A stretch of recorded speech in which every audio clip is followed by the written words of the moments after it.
Good morning. It's Saturday, November 19th. I'm Maria Teresa Kumar, filling in for my good friend Ali Velshi. Donald Trump, the twice impeached ex-president who inspired a violent mob on the steps of the Capitol, is running for president again, doing it amidst multiple intensifying investigations. Less than 72 hours after Trump's announcement, Attorney General Merrick Garland named a longtime federal prosecutor, Jack Smith, as the special counsel who will take over the Justice Department's criminal investigations of Trump's role in the January 6th insurrection and the possible mishandling of highly classified documents that the FBI recovered from Mar-a-Lago. At a press conference yesterday, the Attorney General explained his decision. Take a listen. Such an appointment underscores the department's commitment to both independence and accountability in particularly sensitive matters. It also allows prosecutors and agents to continue their work expeditiously and to make decisions indisputably guided only by the facts and the law. Throughout his career, Jack Smith has built a reputation as an impartial and determined prosecutor who leads teams with energy and focus to follow the facts wherever they lead. As special counsel, he will exercise independent prosecutorial judgment to decide whether charges should be brought. Joining now is the Democratic Congressman-elect Daniel Goldman of New York. Come January, he'll represent the state's 10th district, which includes parts of Manhattan and Brooklyn. He's also a former House impeachment major counsel, the former director of investigations for the House Intel Committee, and a former assistant U.S. attorney for the Southern District of New York. Thank you so much for joining me, and congratulations on your election.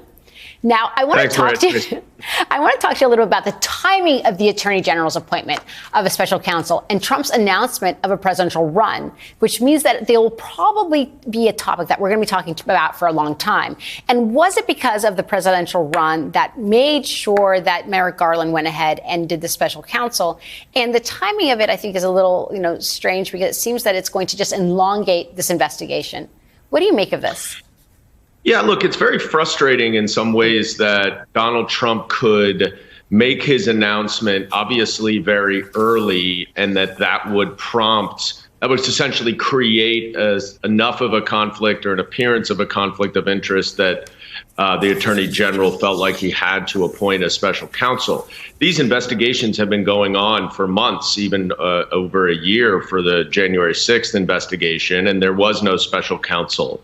So now that Trump has sort of manufactured it, it's frustrating. On the other hand, I think Merrick Garland has been incredibly consistent and determined to make sure that there is no appearance of a conflict of interest from the very beginning of his tenure.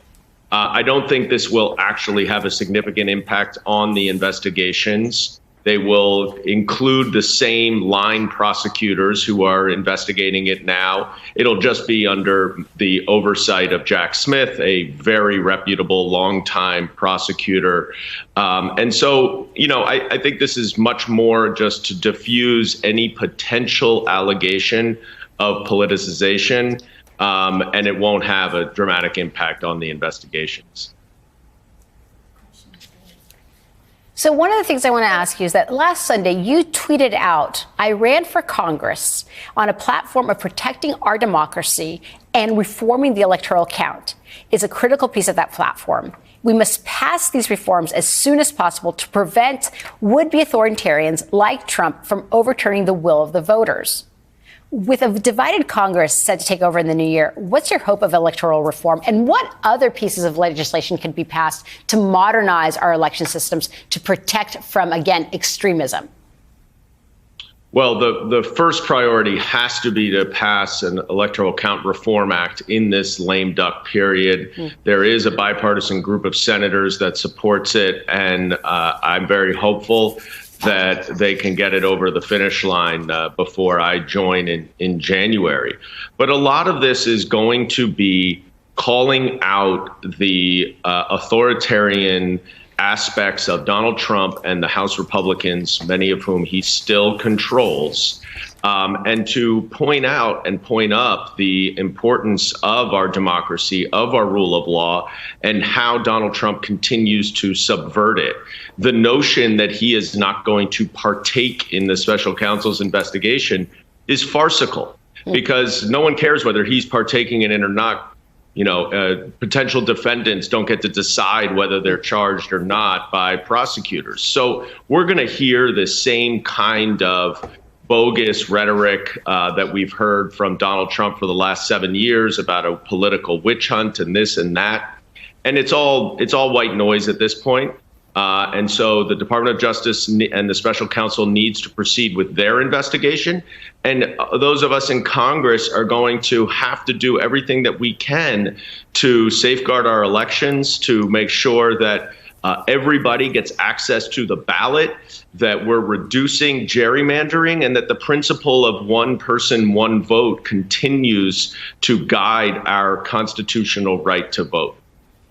And I think one of the things that we learned from the voters this past election is that they're aligned with you, that they're tired of these pendulum elections and they're tired of extremism. And I want to bring in this other part of the conversation because back about 18 months ago, I had to testify on the disinformation spread. And one of the people that I was testifying to was the Republican Congressman Jim Jordan, who will now become the chair of the House Judiciary Committee in the new Congress. And what I found so striking was that here we are, a group of individuals of really studying disinformation, trying to sound the alarm. And the people and the witnesses that he brought forward were all disinformation. And he himself was perpetuating disinformation during this hearing. So what shot do we have when all we hear right now Jim Jordan wanting to do is to float the idea of impeachment proceedings for the Democrats? How do you think the Democrats should respond? And how do we sound the alarm of how rot certain parts of Congress really are when it comes to safeguarding our democracy?